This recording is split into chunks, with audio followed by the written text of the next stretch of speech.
Barokh the Ember-Crowned is the fire god of first light, the advocate of dawn, the rooster who refused the sun.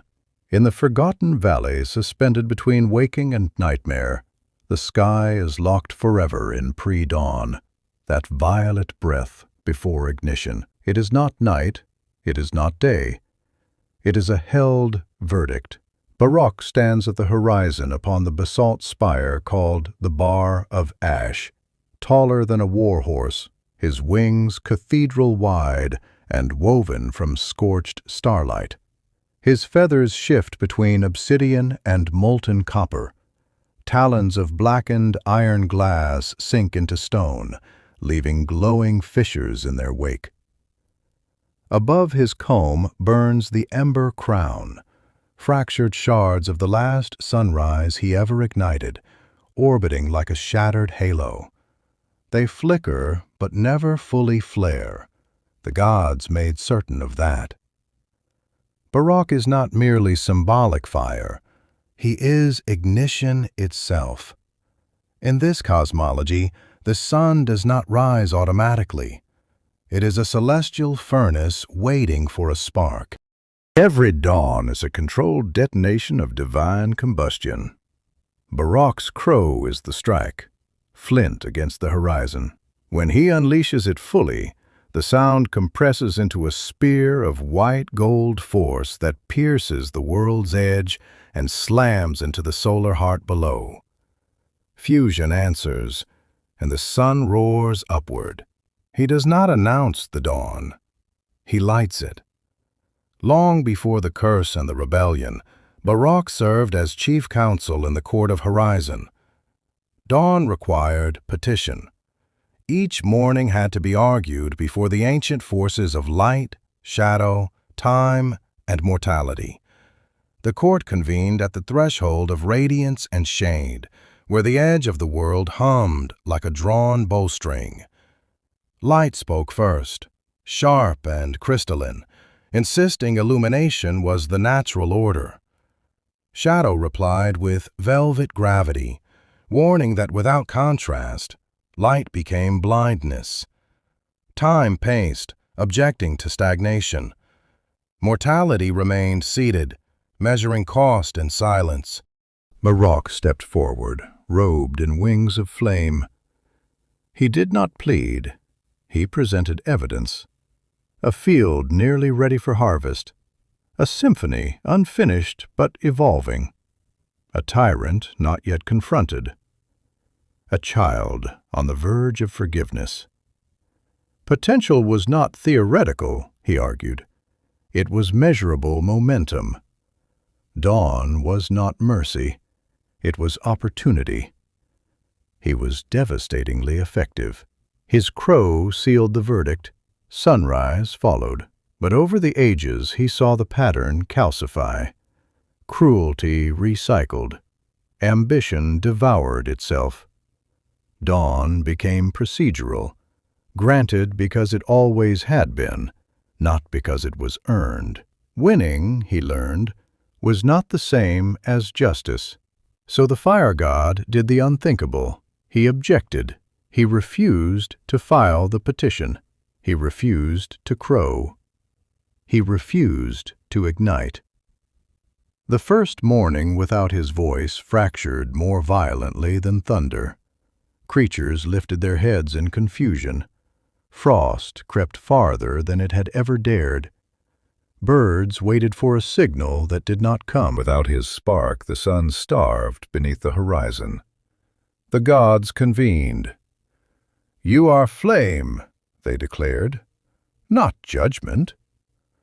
Barokh responded like a lawyer who knew the Constitution better than its authors. He cited precedent. He demanded reform. He argued that inevitability was not justification.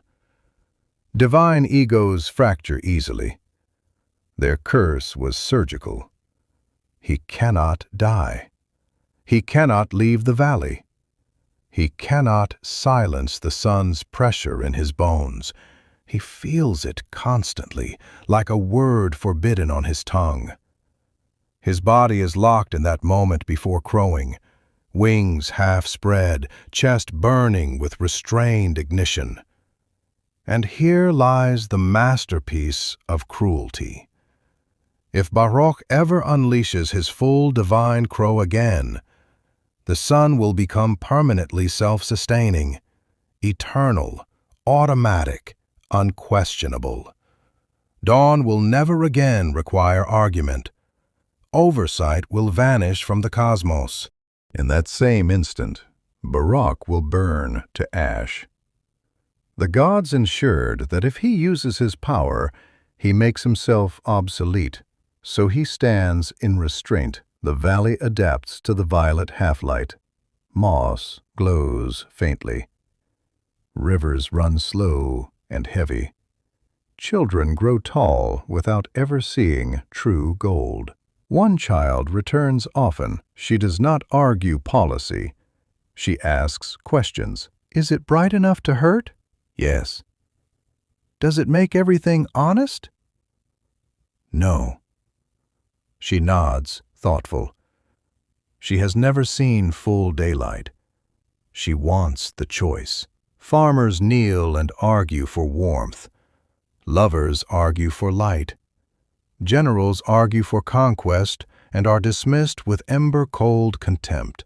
Widows sometimes argue for darkness to remain.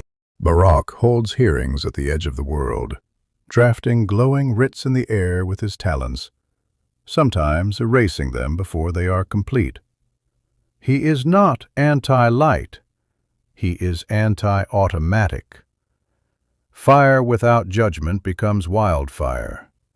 Tradition without scrutiny becomes tyranny. Progress without reflection becomes repetition.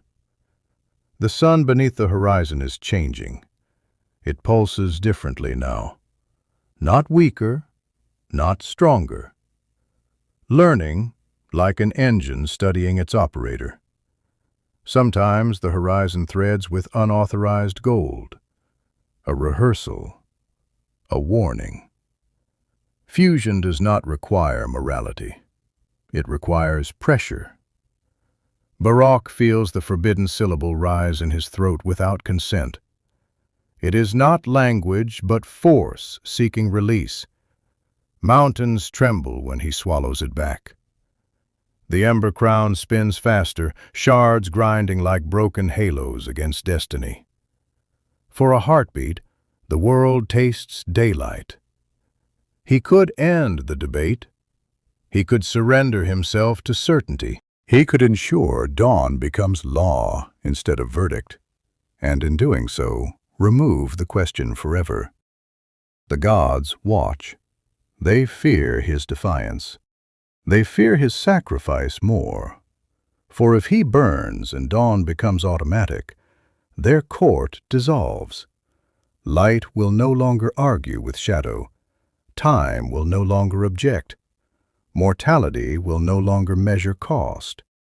The cosmos will function. It will not deliberate. The villagers call him tyrant. Some call him savior.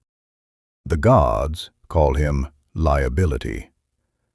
The sun waits like a patient engine, learning. Barokh the Ember-Crowned is a fire god with a barrister's mind, cursed by those he challenged, holding the match that determines whether the world moves forward or remains suspended. The entire cosmos balances on a syllable lodged in his throat. He might be right to demand justification. He might be wrong to withhold the flame. That uncertainty is the true pre-dawn, the moment before decision, when the universe chooses what kind of light it deserves. And until that decision is made, the valley remains suspended in violet, not dark, not bright, suspended.